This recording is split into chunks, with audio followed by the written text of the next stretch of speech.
Deberíamos ser consecuentes con lo que eran las estadísticas antes de la pandemia, que nos hablaban acerca de un cambio a nivel epidemiológico, en el cual surgían las enfermedades no transmisibles antes que las transmisibles.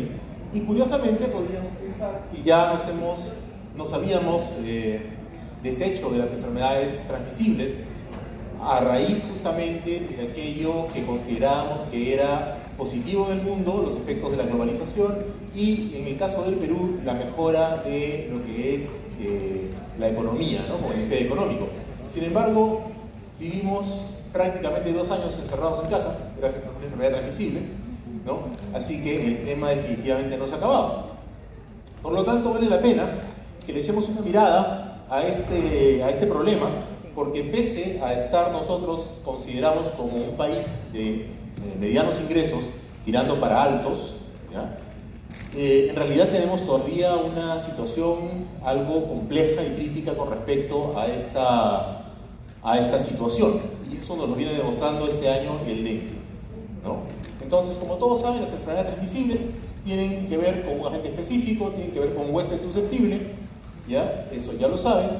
Tenemos entre las más famosas las infecciones por VIH, las infecciones de transmisión sexual, las hepatitis virales, la tuberculosis, la malaria, ¿no? Y tendríamos que poner ahora con nombre propio el dengue, ya que se ha vuelto una de las cosas por las cuales el Perú ahora también es reconocido, no solamente por su gastronomía, sino que ahora también somos pues campeones en dengue, ¿no? Ay, no. Lo cual no precisamente es algo bueno. Entonces tenemos que eso que nos reconozca como las peores carreteras de Sudamérica. Con cierto detenimiento, ¿no? Esta situación, estas enfermedades.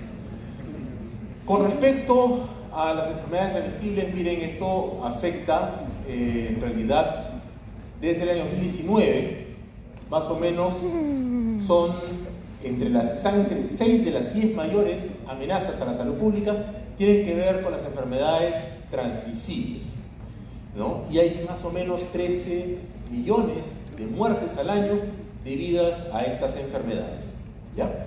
Entonces, a pesar de la COVID, todavía mantenemos una tasa bastante alta, a pesar de que ya pasó la COVID, de más o menos esperar que 50%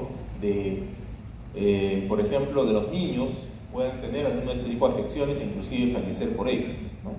Estamos hablando de más o menos 300 millones de habitantes que pueden sufrir estas enfermedades, ¿ya? La carga global de estas enfermedades, fíjense ustedes, nos habla acerca de un conjunto de enfermedades que todavía ocupa casi la tercera parte e incluso hacia el 2020 más de la tercera parte de las enfermedades del mundo, ¿no? Entonces, no ha desaparecido, no se han ido, siguen estando allí, por lo tanto siguen siendo importantes. Y por lo tanto necesita que nosotros revisemos este ciclo, que es básicamente donde tendríamos que empezar a pensar dónde actuar y cómo hacerlo. Hacerlo sobre el agente causal, hacerlo sobre el reservorio. ¿Acaso es la puerta de salida del agente o el modo de transmisión o la puerta de entrada?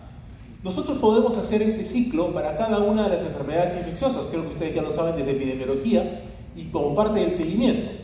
La pregunta es si en el Perú podríamos decir que podemos individualizar alguna de estas etapas y decir, es un problema del agente causal. Porque si es un tema del agente causal, entonces matemos a todos los Aedes aegypti y se acabó el dengue, ¿no? Y la pregunta es si es fácil hacer eso. No. ¿Será fácil hacerlo? Por ejemplo, cuando vamos a Santa Anita, cuando fuimos a Santa Anita con los chicos de Salud Pública 1, creo que les conté la vez pasada, ¿Mi distrito las qué? personas muy generosas habían dejado el agüita ahí para los perritos, ¿no? En esas bandejitas donde uno compra carne en Plaza Vea, en Wong, bien lavadita, bien bonita, el agua limpiecita, ¿no? Estaba realmente, se veía limpio, y muchas gracias a estas almas caritativas por pensar en los perritos, pero también gracias de parte de la Aedes aegypti porque tenían hotel de lujo para poder reproducirse. Entonces, ese tipo de cosas nos hacen a nosotros pensar si es que hemos entendido realmente cuál es el juego y si realmente vamos a poder decir que podemos atacar a la gente causal, ¿no? Porque una de las estrategias del Ministerio de Salud que ustedes han visto es eliminar el zancudo, ¿no es cierto? Vamos a eliminar, muere el zancudo, muere. Claro, pero en este caso, parafraseando obviamente la frasecita de esa cancioncita, ¿no? Matar al zancudo, ¿no será acaso una misión imposible? ¿No será gastar pólvora en gallinazos? ¿No será acaso gastar mucho DDT en Aedes aegypti y más bien intoxicarnos? ¿O es que tenemos que buscar alguna otra forma de poder cortar esta cadena? El problema es el reservorio, el problema es el huésped, ¿no? ¿Cuál es el problema realmente? Entonces necesitamos hacer un análisis un poco más profundo que simple y llanamente pensar en matar zancudos, ¿ya? Tenemos que ponernos a pensar en que el comportamiento de la gente, que es un determinante en este caso, es un determinante social, le da las condiciones y las oportunidades a la Aedes aegypti de poder reproducirse. Pero, ¿por qué la gente hace esto? ¿No? ¿Por qué lo hacemos? Claro, ustedes pueden decir, bueno, el noble sentir de las personas de darle de comer, de darle por lo menos agua a los perritos. No está nada de mal, no está nada mal. Pero, a lo mejor, si queremos hacer eso, tendríamos que ponernos a pensar también pues, en que muchos de esos perritos de la calle a lo mejor podrían adoptarlos, tener casa y darles el agüita adentro, ¿no? Y cubrir adecuadamente el reservorio de donde se les da el agua a los perritos. Sí, yo también me pero eso genera, aparentemente, como les comenté alguna vez, activación de ese gen, entre comillas, caricaturesco que siempre menciono, haciendo alusión a esta serie El Chavo del Ocho y al cartero Jaimito, ¿no? Que siempre tenía la frase, prefiero evitar la fatiga. Y entonces tal parece que en el Perú todos preferimos evitar la fatiga, y evitar la fatiga de tapar los reservorios con agua es lo que genera la posibilidad de reproducción de la Aedes aegypti, que es el reservorio del virus del dengue. Por lo tanto, el problema es mucho más complejo. El problema no es solamente decir vamos a matar el zancudo, vamos a tapar los recipientes, porque quizás alguien los destapa. O quizás, a lo mejor, tapamos los recipientes y tenemos lluvia por efecto del cambio climático. Hace 3 semanas, el Senami informó que había una masa de agua helada que estaba llegando por la zona norte, por el lado de Tumbes, Piura. Al mezclarse con el agua caliente que teníamos en este momento, eso va a generar un cambio de temperatura. Y ustedes, cuando ponen agua caliente y agua fría, o helada en este caso, ¿qué es lo que va a pasar? Va a favorecer a la evaporación. ¿Y la evaporación qué va a generar? Lluvias. Y las lluvias, si tienen ustedes llanterías, si tienen ustedes lugares donde se pueden posar el agua de lluvia, le va a generar igual un lugar al Aedes aegypti donde poder reproducirse. Entonces ahora no es solamente el problema de si tapas o no tapas tu recipiente con agua, sino si llueve o no llueve. Y si tienes llantas o si tienes algún recipiente por ahí, ¿no? La gente que amablemente a veces bota su balde, ya no me sirve, lo boto, ¿no? Lo tiro a la calle, nadie lo recoge, desmontes, ¿ya? Y estas cosas que a veces hacen justamente la posibilidad de tener un ambiente favorable a la reproducción de la Aedes aegypti. Entonces, estamos hablando de un problema que tiene que ver con el comportamiento del ser humano, el comportamiento urbano, periférico, rural, o sea, cómo nosotros vivimos. Y eso tiene mucho que ver con las enfermedades infecciosas, porque no podemos cortar, lamentablemente, esta transmisión, porque siempre hay alguien que hace algo que no debería, ¿no? Y es como en un partido de fútbol, cuando un defensa se equivoca y hace lo que no debería haber hecho y te meten un gol. Bueno, pues más o menos algo así, ¿no? Entonces, ¿cómo cortar esta cadena? ¿Cómo hacer para interferir sobre eso? ¿No? A lo mejor tenemos que atacarlo de varios lados. Enfoque multidisciplinario. Puede ser. Pero ¿qué significa multidisciplinario? Multidisciplinario podría significar que ustedes en el CERUMS arman todo un plan para poder cortar la cadena de transmisión del dengue, ¿no? Pero resulta que el Ministerio de Transportes y Comunicaciones está construyendo una pista, ¿ya? Una carretera, y están viendo también el tema de reconexión de tuberías de agua y de desagüe. De agua, vamos a decir de agua, ¿ya? Pero las obras van lento. Ustedes tienen prisa porque el zancudo se está reproduciendo, pero las obras van lentas. Y es más, hay tuberías, y llueve, y se empoza el agua. Entonces, ¿para qué hacen tanto esfuerzo si de otro sector no va a funcionar la cosa? Entonces el problema que hay que resolver es cómo hacer que la multisectorialidad funcione. ¿Sí? ¿Cuál es la herramienta que tenemos que crear para que todos los actores de todos los sectores coincidan en la oportunidad de acción? Es decir, actuar en el momento que se necesita, ¿no? Bueno, está planificado que tengas que hacer tu tubería de aquí a un mes. Mira, el zancudo no te va a esperar un mes, hazlo ahorita. O tápalo, que por el momento, qué sé yo, total, nos va a salir más barato. Taparlo, clausurarlo temporalmente hasta que se cumpla pues la posibilidad de ejecución de tu proyecto, pero no me vengas a quemar la película dándole justamente al zancudo la posibilidad de reproducirse. Entonces, esas son negociaciones y ustedes van a tener que hacer negociaciones estando en el CERUPS, porque a muchos de ustedes seguramente les va a caer la responsabilidad de un establecimiento de salud, o por lo menos van a entrar donde haya un médico y este médico tenga que salir e interinamente les deje la responsabilidad del centro de salud. ¿Y qué van a hacer ustedes? Tienen ustedes que actuar. Entonces, para eso es importante tener claro que esta ruedita de acá es la que tenemos que cortar, pero que cortar esta ruedita no depende solamente de nosotros, sino depende de una serie de acciones que tenemos que hacer, que están por fuera inclusive del sector salud y que requieren de nosotros más de los conocimientos técnicos médicos que sabemos que tenemos que tener. No es porque ustedes le expliquen al de transportes y comunicaciones cómo se replica el zancudo que le va a entender.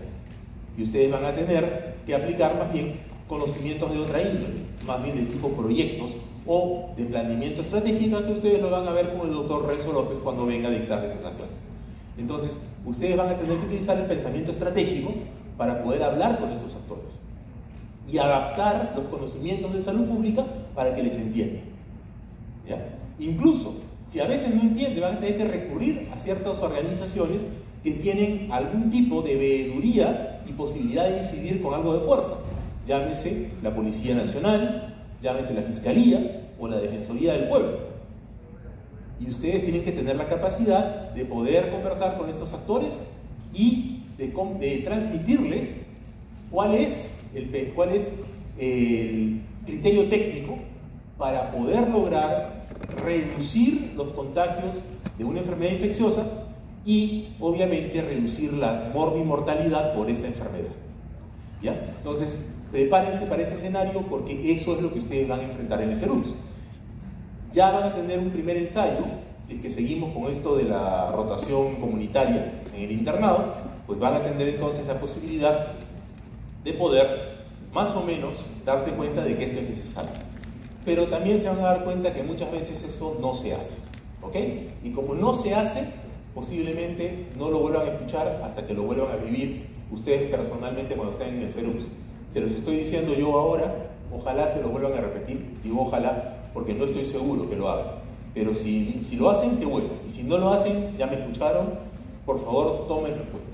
Y otra de las cosas que tiene que ver justamente con el comportamiento de las personas y que justamente también nos trae algunos problemas son el VIH y las infecciones de transmisión sexual.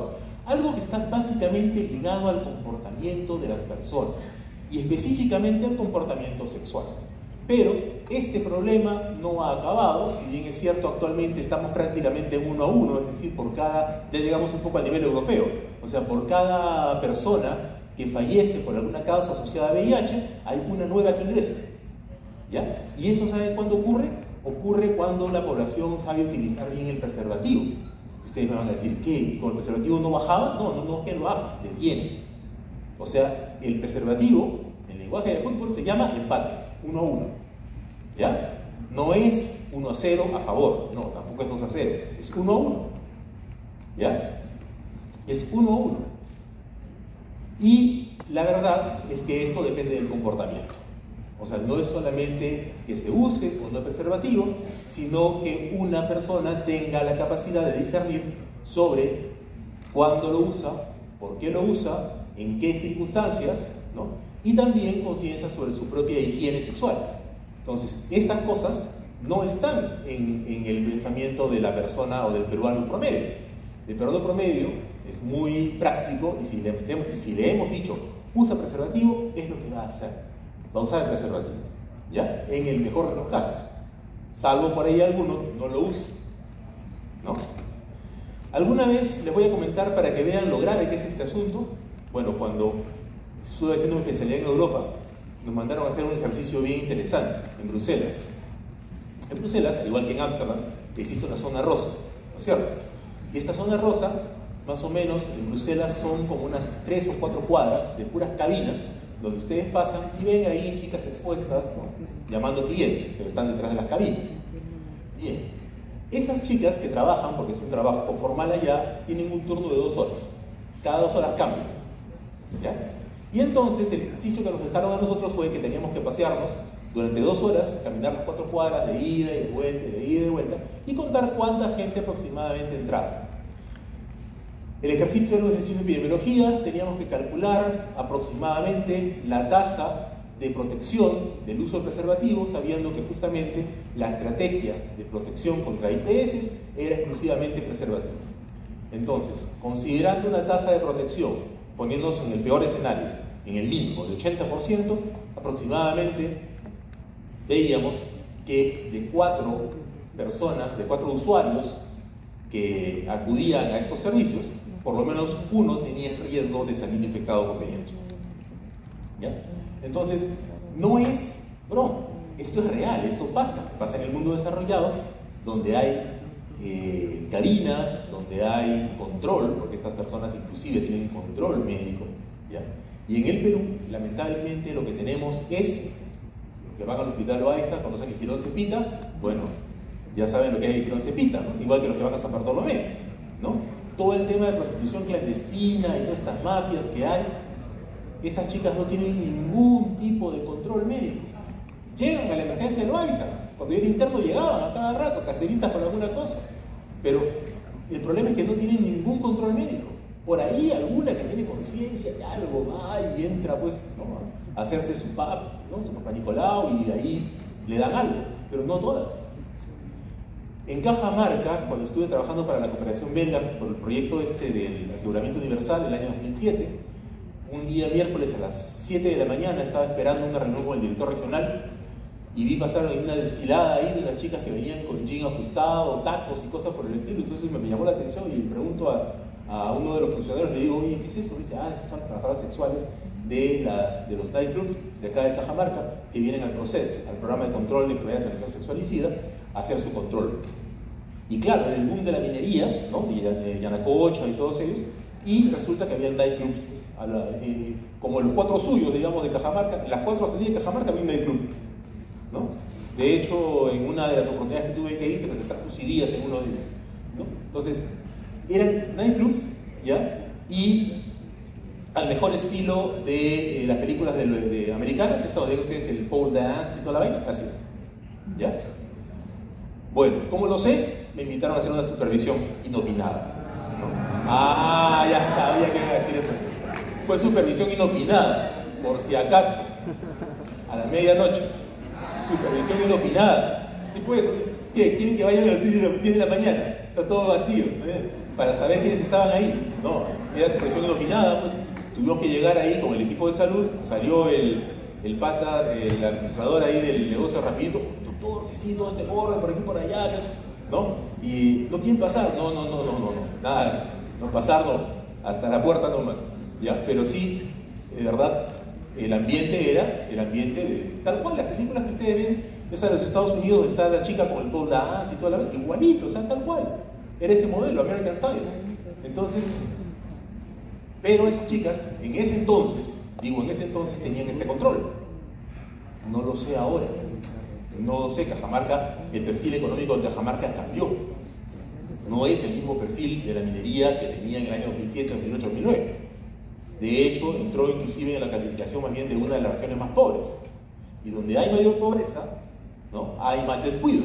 Donde hay más descuido, más problemas higiénicos y tenemos problemas de VIH y infección de transmisión sexual. Pero aún en nuestras regiones urbanas, estas zonas urbanas, tenemos estas cosas, ¿ya? Tenemos estas cosas. En una tesis que lamentablemente no llegamos a concluir con una egresada acá de la facultad para su maestría en salud pública, estábamos viendo justamente el tema con todas las adolescentes que ejercían la prostitución en San Juan de Miraflores y que llegaban al Hospital María Auxiliadora. ¿Ya? Bueno, los testimonios de estas chicas son más allá de curiosos, realmente desgarradores, cuando uno se da cuenta de que todo esto es parte de un negocio, de una explotación lamentable, ¿no? La trata de personas, pero que también tiene un submundo y un sublenguaje, y ese submundo y ese sublenguaje condiciona una serie de prácticas tremendamente riesgosas. Hay dos, fundamentalmente, que es una de las prácticas que utilizan estas chicas y que mencionaban ellas, que era el felatio sin preservativo. ¿Saben qué es felatio, no es cierto? Sí lo saben, ¿no? O sea, el sexo oral, ¿no? Bucogenital, boca-pene, ¿no? Eso, felatio, sin preservativo, ¿no? A eso le llamaban, entre comillas, ¿saben cómo le llaman? Oral peladito, ¿ya? Así le llamaban. Bueno, a eso, ¿ya? Recontra riesgoso. Y la otra, ya despertaron, allá. La otra era el sexo anal. 30%, uno de cada tres de estas chicas, 30% practicaba relaciones sexuales anales. Y una de ellas fue el plop de los plops. No se los conté en primer año porque estaban ustedes chiquitos todavía, pero se los cuento ahora ya. ¿Okay? Una de ellas fue al centro detector de cáncer de cuello uterino del Hospital Cailín de Salud, y estas chicas, porque eran varias que llegaban más o menos en frecuencia casi aritmética armónica, una por mes, mencionaban que eran activas sexualmente, pero a la hora que iban a tomar el primer Nicolau resulta que tenían el himen intacto. Entonces eran activas sexualmente por vía anal. Y entonces a una de ellas se le preguntó y se le dijo, oye, ¿no? Y bueno, tú tienes una pareja y tu pareja tiene relaciones sexuales contigo, pero ¿se pone preservativo? No, no se pone preservativo. Oye, ¿no te da miedo de que te contagie, que tengan sexo con otras chicas? Ah, pero que sí tiene. ¿Cómo que sí tiene? Y entonces, ¿por qué lo dejas? Es que por atrás no hay fidelidad. Cuando escuché eso, a mí se me dibujó toda la cadena de transmisión de VIH y era una película de horror, o sea, Dante, ¿no? O sea, es que eso que les acabo de decir es real. Eso ocurre, ¿ya? Y el tema es que no les importa porque por atrás no hay fidelidad. O sea, el concepto es completamente errático. Ni siquiera es el concepto de que puede haber una posibilidad de infección, ni siquiera con un Escherichia coli. No, ni siquiera con eso. Y ese es el mecanismo, si ustedes lo revisan en los libros de infectología que deben haberlo hecho, es uno de los mecanismos prácticamente del top de transmisión de VIH. Entonces, ¿por qué tenemos esta situación? ¿Se dan cuenta que todo esto tiene que ver con comportamiento? Fíjense, cuando ustedes tengan la oportunidad, porque esto les va a llegar en la consulta, ustedes ya saben hacer anamnesis, pues hagan ampliación de la anamnesis y traten de sacar alguno de estos datos, porque estos datos son importantes. A veces uno se contenta con decir, no, que usen el preservativo. Está bien que usen el preservativo, pero a lo mejor el tema es mucho más complejo de lo que ustedes creen. Y si ustedes no tienen más información, a pesar de que parezca too much information, pero es que ese too much information en salud puede ser la diferencia entre poder parar la cadena de transmisión o quedarnos haciendo lo mismo de siempre. Y quedarnos haciendo lo mismo de siempre no cambia la curva. Entonces, un poco de curiosidad médica no les hace daño. Investiguen sobre esto, porque créanme que van a poder encontrar este tipo de cosas y la realidad es la realidad, ¿no? Entonces, vayan ustedes fortaleciendo los oídos porque van a tener que escuchar cosas que a veces no van a querer escuchar. Las metaxénicas, y ahora justamente el tema de dengue, ¿no? Fíjense ustedes cómo estábamos hasta el año 2015, ¿no?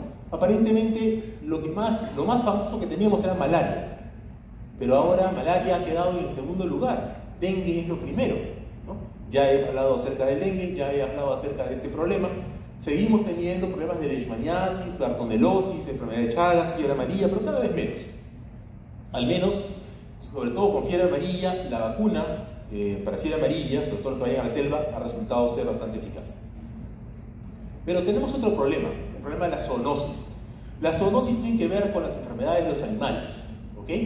Y claro, uno podría decir, sí, pero los perritos, ¿no? Podemos ir a vacunarlos y cosas por el estilo, sí, está bien, ¿no? Los gatitos, ya, bueno, los gatitos, ¿no? Pero ¿saben qué? Hay otro tipo de zoonosis que puede preocuparnos un poco más. ¿Cómo comenzó la COVID?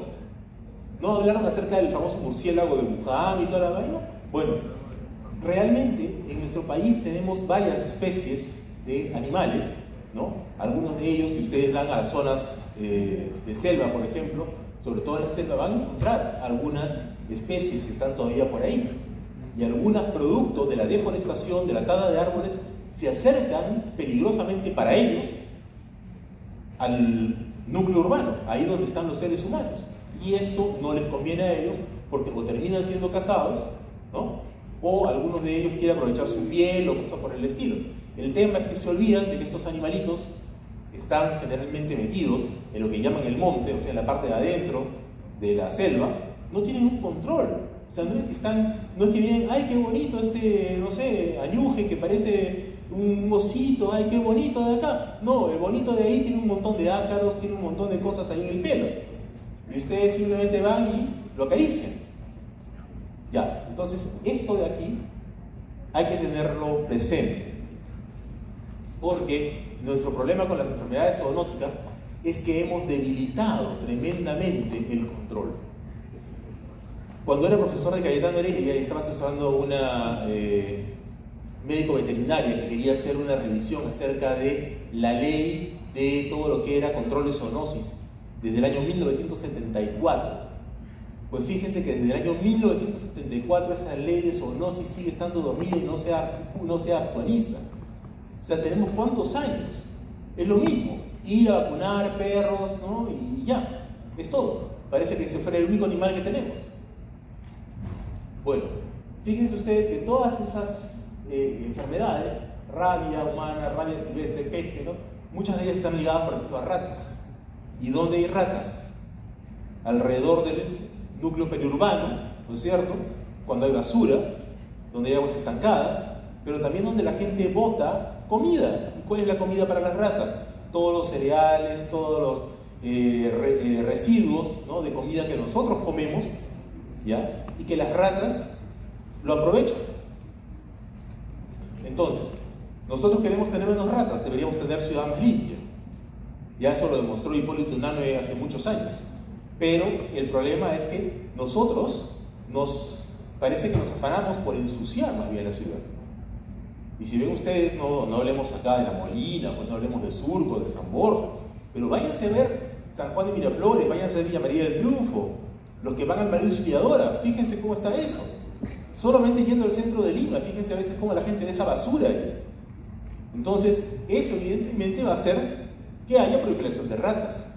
Y ya hemos tenido peste en el siglo XX en el Perú, felizmente espero que no lo vamos a tener nunca. Porque peste, hablar de peste significa ya que hemos tocado fondo inclusive socioeconómicamente. Sería raro, ojalá me muerdo la lengua, no quiero decirlo, pero no vaya a ser que tengamos algún día peste siendo un país de primer mundo. O sea, una cosa así, ¿se dan cuenta que sería la contradicción total? Pasaríamos a ser famosos, por cierto, no sé si recuerdan que alguna vez les dije en primer año que nuestro sistema de salud era pésimo. Bueno, ya salió la clasificación. Somos el puesto 80 de 110. ¿Ya? Así que, sí, la nueva clasificación del sistema de salud. O sea, tenemos un sistema de salud malazo. ¿Ya? Entonces, ¿qué queremos hacer con eso? La única forma de cambiarlo es que ustedes cambien.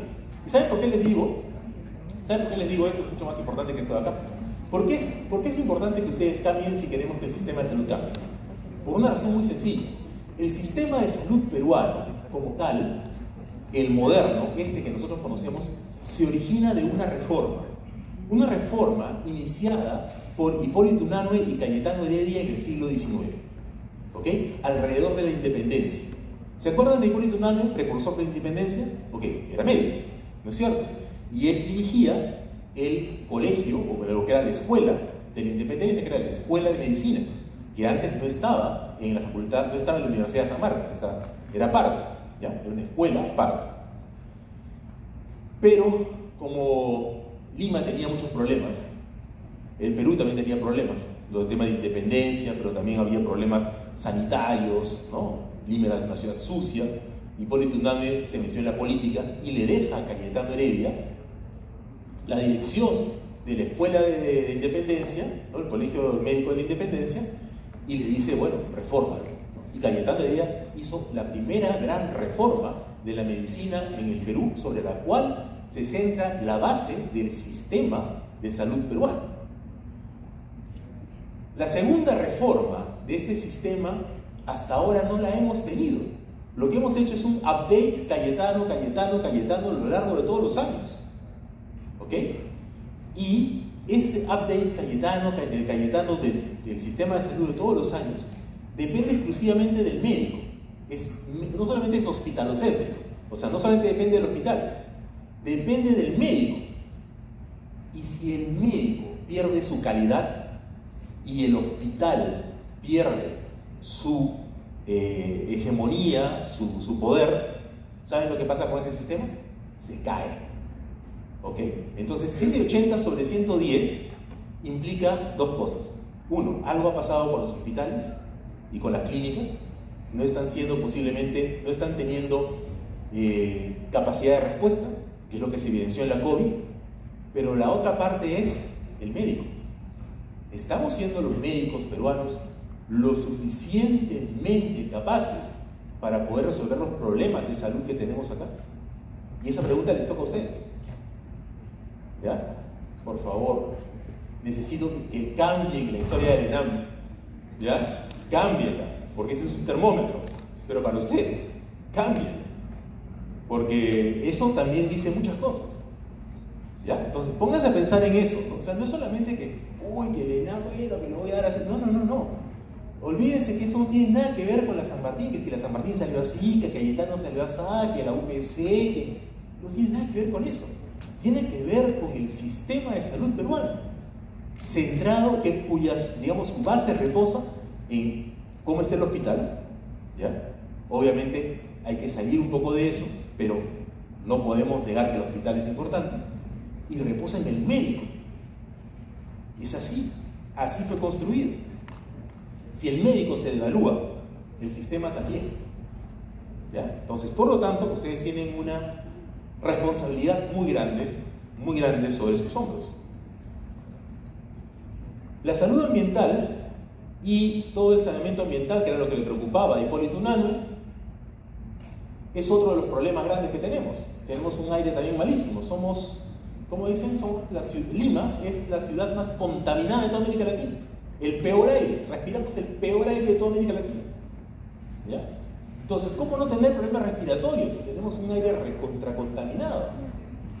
Pero ¿cómo vamos a solucionar el problema del medio ambiente si es que tenemos todavía vehículos que parecen ¿no?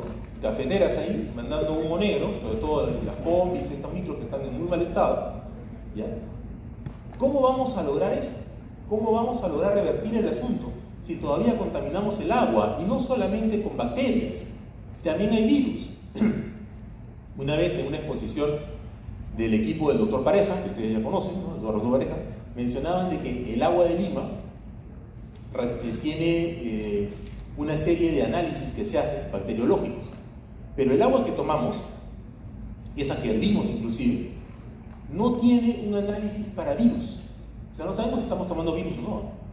Sabemos que bacterias no hay, pero virus. Y en Brasil demostraron que sí, hay virus en el agua. Entonces, tenemos nosotros que tener cuidado con esto. O sea, no podemos quedarnos dormidos tampoco en el tema ambiental, porque de esto nosotros vamos a tener también transmisión de enfermedades. Acuérdense que uno de los elementos de transmisión de enfermedades, sobre todo gastrointestinales, es el agua. ¿Ok? Entonces necesitamos tener agua segura. Pero ¿qué problema? ¿Pero cómo vamos a tener agua segura si todavía hay gente que no tiene agua? Hay gente que todavía recibe el agua de estas cisternas, que no sabemos cómo estará por dentro el metal de esas cisternas. No sabemos si es que están, aparte que hayan virus o algunas otras cosas, algún tipo de metal disuelto ahí. Pónganse a pensar en estas cosas, porque seguramente vamos a tener que actuar sobre esto en los siguientes años. El tema de agua, solo el tema de agua puede ser una línea de trabajo, por si acaso, y hay bastante plata metida en agua, pero En el Perú aparentemente parece que no nos preocupa tanto el tema de agua, a pesar de que tenemos Autoridad Nacional del Agua y una serie de cosas, pero no suena tanto, ¿no? Lo que sí sonó fue la infección por SARS-CoV-2, ustedes ya la conocen, ¿no es cierto? Y todo lo que se hizo para el tema de control del SARS-CoV-2, la infección por SARS-CoV-2. Hoy en día, prácticamente superada por la vacunación anti-COVID.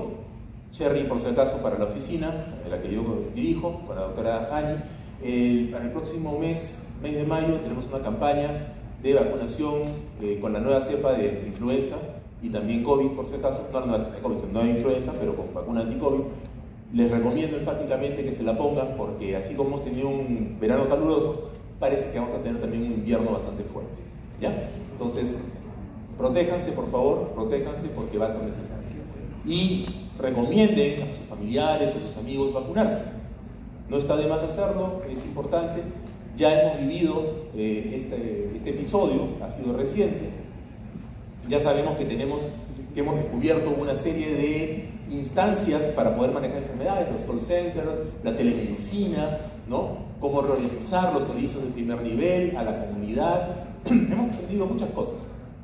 Lo lamentable de esta historia es que todo eso que aprendimos, incluyendo el lavado de manos, por alguna razón parece que lo aprendemos para no practicarlo. Y lo que deberíamos hacer es aprenderlo para practicarlo, ¿no? Tómense la molestia, por favor, de lavarse las manos con la técnica esa de 20 segundos. Aunque los miren como marcianos cuando vayan al centro comercial, no interesa, háganlo. Por lo menos alguien mirará lo que ustedes están haciendo. Y si les preguntan algo, dicen que soy médico, ¿no? Ah, bueno, se entiende, ¿no? Sí, claro, no interesa. Pues el loquito del médico tendrá que lavarse las manos así. Pero bueno, no interesa. Háganlo porque alguien lo va a copiar. Y eso sí es una buena copia. ¿Entienden? Se puede salvarle la vida a alguien que imite un buen lavado de manos que ustedes puedan hacer. Todo esto está relacionado obviamente con los objetivos de desarrollo sostenible, porque tiene que ver con el ambiente, tiene que ver con los servicios de salud, ¿no? Y acá viene el dolor de cabeza que les voy a transferir ahora luego en el gabinete que van a hacer para esta semana. Tuberculosis. Miren, tuberculosis es algo que existe en la humanidad desde la época de los faraones egipcios, ¿ya? Es algo recontra viejo. Y es algo que tenemos en el Perú desde hace muchísimo tiempo, y hasta ahora creo que llevan siglos que tenemos tuberculosis, y no nos la podemos quitar de encima. Es una maldición la tuberculosis, ¿no? ¿Por qué razón no podemos detener la tuberculosis? ¿Qué es lo que nos hace falta? El Perú es reconocido en América Latina, después de Haití, por ser el más importante en tuberculosis. ¿Ok? Y no solamente cualquier tuberculosis, hay que recordar, hay que decir que somos fichos. No cualquier tuberculosis, tenemos tuberculosis multidrogo resistente y extradrogo resistente. ¿Ok? Gracias a nuestra gran propensión a la automedicación, ¿ya? Y al abandono del tratamiento. Pero también ahí también tenemos que ver un poco las estrategias que tenemos a nivel del Ministerio de Salud. O sea, ¿cómo es que nosotros logramos revertir este proceso de transmisión de la tuberculosis? Antiguamente nos decían hay que hacer captación temprana de sintomáticos respiratorios. Todavía se hace. Pero parece que hoy en día ya no solamente nos preocupa eso. Ahora nos tenemos que preocupar porque el paciente que tiene el diagnóstico de tuberculosis no abandone el tratamiento. Y si el paciente abandona el tratamiento, una vez que regresa, es probable que las bacterias hayan aprendido a defenderse de la rifampicina, de la isoniazida, y tengamos un problema de multidrogoresistencia. Además, que ya hemos visto desde hace muchos años, a mí me tocó hacer una revista de revistas en el año 96, cuando estaba en el Hospital Loaiza, justo sobre la mutación de los genes del bacilo de Koch a la isoniazida. John Hopkins había hecho un estudio en el cual había demostrado que el bacilo de Koch había mutado su genética y había aprendido a tolerar a la isoniazida. O sea, no servía de nada dar isoniazida a un paciente. Esas cosas nosotros tenemos que tenerlas en alerta. Si no las tenemos en alerta, pues vamos a estar ahí, ¿no? Vamos a estar ahí. Siempre debajo de Haití y por encima de Bolivia. Esas cuestiones no es cuestión de un ranking de clasificación solamente hecho así antojadizamente para decir, mira que hay un país arriba y un país abajo, sino que en realidad nosotros tenemos tuberculosis y gran cantidad. Las dos estudiantes de Suecia que vinieron, que ustedes conocieron, se fueron maravilladas porque han visto casos que no van a ver en su vida ahí en Suecia. Tuberculosis, ¿no? Tuberculosis neurológica, ¿no? Tuberculosis cerebral, un mal de pot. Eso no lo ven allá. Acá sí lo ven maravilladas porque, uy, hemos visto tuberculosis en neurología. Pero esa es la foto que se van a llevar al país. O sea, me voy a... Por razón que quieren venir a ver cosas acá porque somos el circo, o sea, tenemos cosas raras. Allá no la ven, acá tienen que venir a ver tuberculosis. ¿Ah? Aparte de comer rico, también te llevas tu experiencia de haber atendido pacientes con tuberculosis. O sea, es loquísimo ese asunto. Dense cuenta de que esta cuestión, que ahora nos parece hasta medio graciosa y todo irónicamente, pero esto no es nada gracioso. Esto lamentablemente nos cuesta capacidad productiva y nos pone en riesgo. Nos pone en riesgo ¿de qué? De que alguien vea, uy, hay tuberculosis, uno se puede transmitir acá. Eso puede cortar negocios, puede hacer una serie de cosas de impacto económico y generarnos problemas a nosotros, porque al final el último responsable de todo esto, ¿quiénes van a ser? Los médicos. ¿Ya? Y entonces tenemos nosotros que ponernos a pensar, ¿cómo hacemos para poder controlar todo esto de acá? Fíjense en el mapa del Perú. Lima, Ica, Madre de Dios, Ucayali, Tacna, ¿no? Muy alta transmisión de tuberculosis. Básicamente, si ustedes ven las fronteras, oriente, la frontera sur, y ustedes dirán, ah, pero la frontera pues con el mar no hay, ¿no? En el mar sí llegan barcos, pues, ¿no? Llegan barcos. Y el problema que tenemos ahí, de Lima y Ica, es que reciben una gran cantidad de inmigración de la sierra por temas de tipo económicos, desarrollo, ¿no? Al no haber desarrollo ahí, evidentemente tenemos mayor cantidad de gente que viene acá y que se instala en los anillos periféricos de la ciudad, donde no van a vivir bien, van a vivir más bien en condiciones paupérrimas y encima hacinados. ¿Ya? Entonces, con esas condiciones es un poco complicado no tener una infección respiratoria y mucho menos tuberculosis. Esta es la distribución, por ejemplo, hasta 2017, fíjense ustedes, la distribución de todos los casos por etapas de vida. ¿Ya? Fíjense ustedes que la mayor cantidad de casos de tuberculosis están entre los jóvenes y los adultos. ¿Por qué es importante tener conciencia de esto? ¿Saben por qué? Porque esa es la población económicamente más productiva. Y si ustedes afectan por tuberculosis a una persona, prácticamente le están sacando tarjeta roja por 6 meses. ¿Saben lo que es perder a una persona que trabaja en algún tipo de posición de producción, en alguna empresa, en alguna industria, 6 meses? Tener que buscar a alguien y reemplazarlo. Claro, ustedes dirán, bueno, pero eso se puede hacer, ¿no? Claro, pero después, ¿por qué hay personas que están desempleadas? Y hacemos el círculo vicioso. Claro, tú dejas de trabajar por 6 meses, pero te empobreces porque no ganas. Y si no ganas, ¿con qué te curas? ¿No hay una relación acaso entre la pobreza y la tuberculosis? Sí la hay. Está bien conocida. ¿Por qué? Porque para evitar la tuberculosis tienes que alimentarte bien, tienes que estar tranquilo, tienes que poder descansar. ¿Acaso hay alguna persona que pueda descansar cuando sabe que no tiene plata, que no tiene... ¿no? Entonces, ¿qué es esto? Necesitamos, por lo tanto, apuntarle a esa población para hacer nuestros depistajes, ¿no? Muy bien. Entonces, ustedes ya conocen todo lo que significa la tuberculosis y los determinantes, ¿verdad? Socioeconómicos, políticos, la vivienda, ¿no? Está el tema de la misma infección con el bacilo de Koch, el tema de la enfermedad y están también todo el tema de acceso a los servicios de salud. En cuanto al acceso a los servicios de salud, hay un tema también importante. Si nosotros no somos capaces de acoger al paciente con tuberculosis, y más si el paciente tiene tuberculosis más VIH, ese paciente no va a venir. ¿Ok? Si nosotros le ponemos la cara de tuberculosis y VIH, ¿no? O sea, si nosotros hacemos algo así, ese paciente no va a venir, se va a sentir estigmatizado y excluido. Y de hecho, uno de los problemas que tenemos en tuberculosis y VIH es el estigma. ¿Ok? Es el estigma. El estigma es justamente esa etiqueta que nosotros le ponemos a los pacientes con tuberculosis y o con VIH.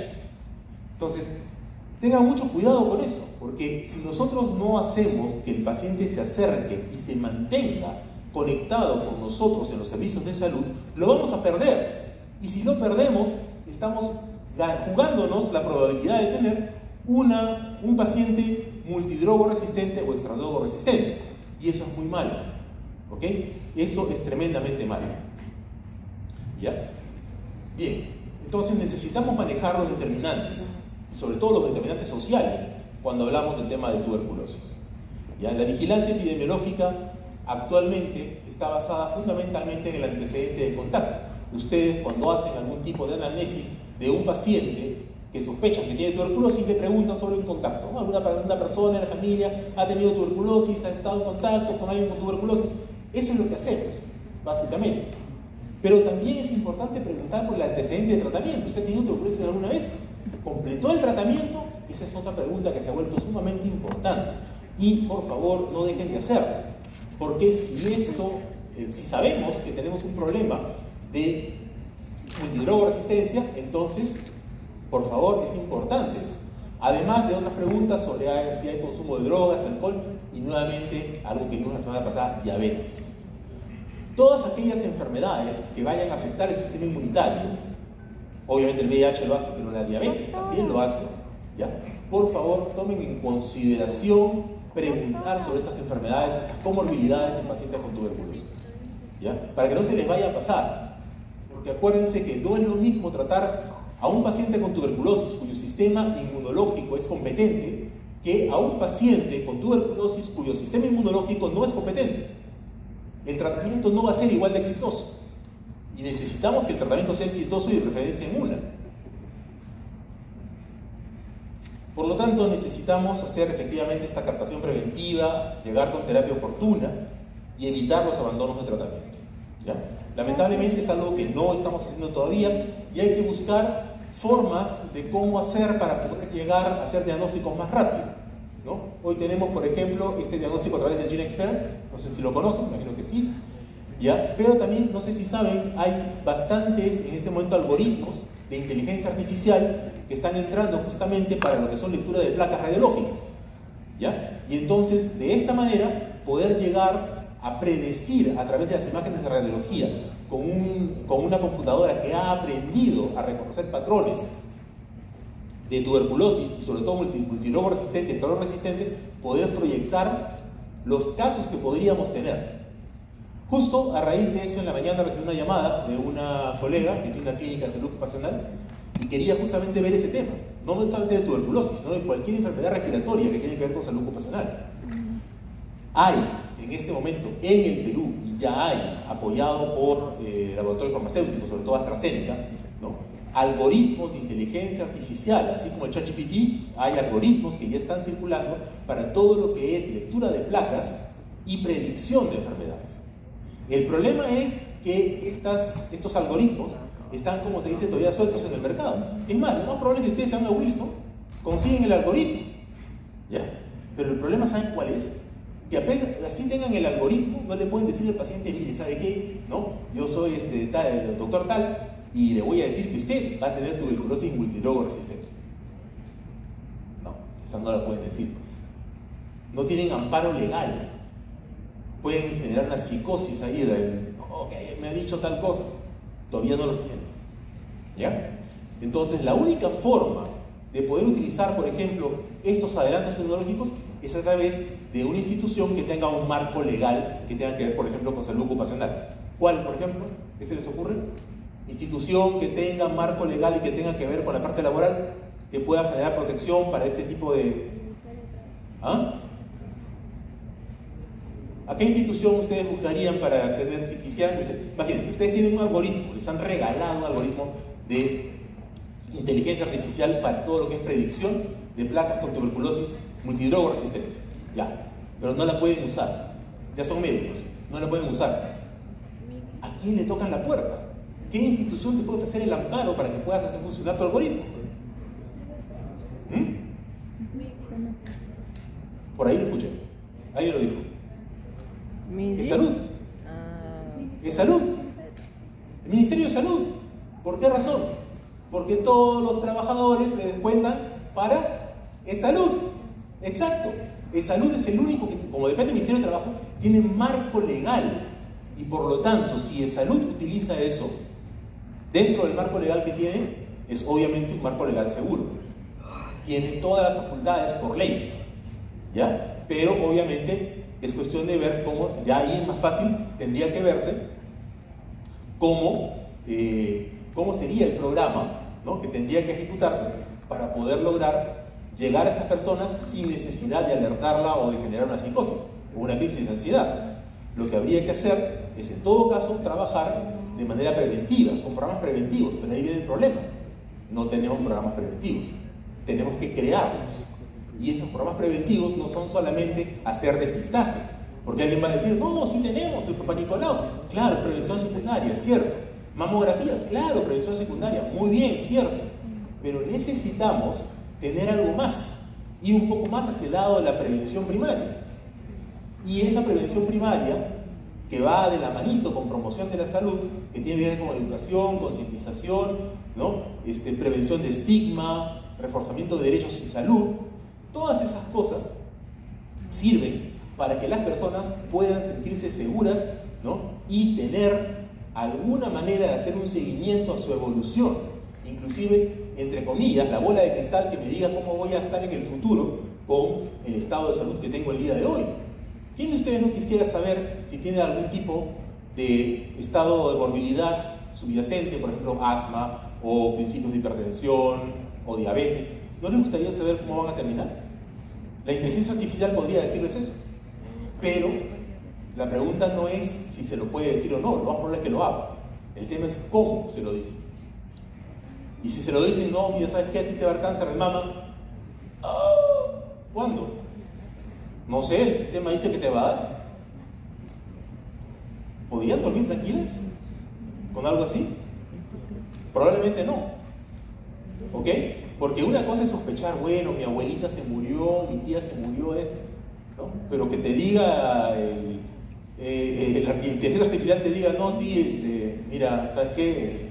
Tu probabilidad está muy alta y posiblemente está cerca. 2 semanas no duermes. Entonces, ese es el asunto. Tenemos que lograr que toda esta información tenga un marco legal. Acuérdense que nosotros no hacemos medicina para asustar a la gente. Lo que hacemos es medicina para proteger a las personas de la enfermedad y para recuperarlos. Entonces, esto es necesario que ustedes lo tengan presente, porque justamente tuberculosis se convierte en uno de los modelos que ha sido utilizado para salud digital, ha sido utilizado para diferentes cosas, ¿ok? Y además hay metas asociadas, metas mundiales asociadas con el tema de tuberculosis. Y las estrategias sanitarias son básicamente algo que tenemos que mirar de cara a los compromisos internacionales que tenemos que satisfacer. Hambre cero, todo el tema de lucha contra la anemia, el ODS 3, que tiene que ver con salud específicamente, y el tema del agua limpia y saneamiento. Todo eso tiene que ver con cosas que hacemos en salud, y hay metas que tenemos que alcanzar, ¿ya? Sobre todo tenemos que poder lograr cortar la transmisión, como les decía, el ciclo de transmisión de infección, del reservorio, mecanismo de transmisión, población susceptible, ¿ya? Tenemos que lograr fortalecer el sector salud. Es cierto que todo el mundo habla de reducir la mortalidad materno-perinatal, habla de la desnutrición, de la morbilidad, ¿no?, que genera, por ejemplo, la mortalidad prematura por enfermedades transmisibles, que es lo más importante en este sentido, en ese punto. Pero también es importante que tomemos en cuenta todas las otras comorbilidades. No es lo mismo un paciente con tuberculosis no diabético que un paciente con tuberculosis diabético. El escenario cambia radicalmente, ¿ok? Entonces, por favor, tomen en cuenta que tenemos que hacer muchas cosas y que estas cosas dependen de ustedes. Ustedes van a manejar estrategias sanitarias en el SERUMS. Así que todas estas estrategias sanitarias ustedes las van a tener que conocer. Hay una serie de legislación asociada a las estrategias sanitarias, por ejemplo, para el VIH-Sida, hay un marco normativo bien grande. Es importante que revisen siempre estas resoluciones ministeriales, los planes estratégicos que tiene el Ministerio de Salud. Es importante también, sobre todo para ver hacia dónde se dirige el país. Los aspectos normativos, los aspectos de atención y los aspectos de los servicios de salud para todo lo que es ITS y todas las estrategias que nos piden implementar. Bueno, ustedes lo van a conocer en el SERUMS fundamentalmente. No se olviden que nosotros tenemos, para poder abordar a los pacientes, el modelo de cuidado integral de salud. Es algo que lo estoy repitiendo en todas las clases y ustedes se supone que ya lo vieron en Salud Pública 1. No es mi intención repetirles el modelo de cuidado de nutrición integral. Creo que lo que cuando ustedes llevaron fue el MAIS BFC, me parece, pero el update está, simplemente basta que lo googleen, ponen ustedes MSI y les va a salir la página del Estado peruano y les va a salir el plan de implementación del modelo de cuidado integral. Así que todo eso ustedes lo pueden revisar. De hecho, seguramente les están diciendo eso en sus prácticas hospitalarias. Tenemos un modelo de cuidado integral. ¿Qué significa este modelo de cuidado integral para lo que es el adulto, tanto varón como mujer? Significa no solamente un paquete de atenciones. El paquete de atenciones es la punta del iceberg. Son las prestaciones, es el enfoque, es la mirada. O sea, no es solamente la persona que tiene una infección de transmisión sexual. No es esa paciente que llega a la maternidad de Lima, que además está comenzando a gestar, pero que tiene una clamidiasis. No, es qué es lo que hay detrás. Su pareja, dónde vive, cuáles son sus condiciones de vida, trabaja, no trabaja, la pareja trabaja, sí, no, cuál es su situación socioeconómica. Todas esas cosas, inclusive hasta su nacionalidad, hoy en día también tenemos que mirar eso. Todas estas cosas nosotros las tenemos que tomar en consideración para poder hacer una buena evaluación del adulto, darle la consejería que necesita, hacer una intervención preventiva, pero de prevención primaria, inicial, ¿no? Si vemos que necesita alguna cosa específica, pues enfocar la prevención secundaria, trabajar las visitas domiciliarias, los temas educativos y la atención de daños específicos. Eso ustedes deberían poder hacerlo en la rotación comunitaria del internado, ¿ya? Entonces, por favor, no se descuiden con esto, no se descuiden con las enfermedades transmisibles. Hay mucha acción que ustedes tienen que hacer. En el SERUMS, sobre todo, su rol es protagónico. Necesitan información, necesitan alguna opinión, necesitan todavía que alguien los apoye porque quizás durante la pandemia no llevaron bien algún tema de clínica o algo. Tenemos el programa de telementoría que nos va a acompañar durante todo el año de SERUMS, ¿ok? Solamente tienen que inscribirse y ya está. ¿Bien? Listo. Entonces, este es el gabinete para esta semana. Tiene que ver justamente con tuberculosis. Acá están las referencias actuales de la OMS. Fíjense, al año 2022, 1.3 millones de personas que murieron con tuberculosis. Y se ha calculado que más o menos se enfermaron de tuberculosis en el 2022, casi terminando la pandemia de COVID-19, hasta 10.6 millones de personas en todo el mundo. Esto de acá necesita 13.000 millones de dólares anuales para prevención, diagnóstico, tratamiento y atención de tuberculosis. O sea, no es poca plata lo que se necesita para tuberculosis. Fíjense ustedes el impacto económico que tiene una sola persona con tuberculosis y lo que se necesita para recuperar a esta persona. ¿Ya? Entonces, por favor, pónganse ustedes eso en el chip. Necesitan ustedes, porque tenemos un compromiso a tratar de acabar con la epidemia de tuberculosis y eso está dentro de los ODS. Esperemos que al año 2030 logramos tener un mejor escenario. Si quieren ver cifras de la región Latinoamérica, ahí les dejo el link. Entren a la página de la OPS, hay todo un sistema de dashboards y todas esas cosas muy bonitos, ¿ya? Para que ustedes tengan ahí toda la información que necesitan. ¿Ok? La idea no es copiar los dashboards de la OPS, por si acaso, la idea es crear los suyos, ¿ya? Pero van a tener la información ahí. Y si necesitan información a nivel Perú, la información nacional, la van a encontrar en la DGE, la Dirección General de Epidemiología, en el CDC, tienen toda la vigilancia de tuberculosis a nivel nacional, ¿ya? Entonces, por esta información, sabiendo todo esto, lo que les pedimos para esta semana, acá hay un casito, es un caso de un paciente con tuberculosis, léanlo por favor para que más o menos se motiven, ¿no? Y la idea es elaborar el dashboard con base en la evolución de la tuberculosis en el Perú, ¿ok? ¿Cómo está evolucionando esta tuberculosis? Tienen ustedes data reciente, armen su tablita dinámica, conviertan en un dashboard y simulen una reducción de la incidencia, o sea, simulen la reducción de casos nuevos de tuberculosis a partir de la intervención en alguno de los determinantes de tuberculosis. ¿Cómo cambia ese dashboard si ustedes hacen algo para reducir la incidencia? Ojo, casos nuevos, ¿ya? La prevalencia es un poco más complicado porque la prevalencia depende en realidad de una intervención mucho más multisectorial, pero la incidencia de tuberculosis es mucho más sector salud y educación en todo caso. Vivienda también, pero digamos que el mayor peso cae en nosotros en educación y sí, vivienda también, ¿ya? Pero sobre todo en nosotros. Entonces, por favor, no, yo les pido que tomen en serio estos ejercicios que están haciendo, porque la idea es entrenarlos a ustedes para que, llegada la rotación comunitaria o llegado el CEDUMS, ustedes tengan algún tipo de metodología para que puedan ustedes responder asertivamente.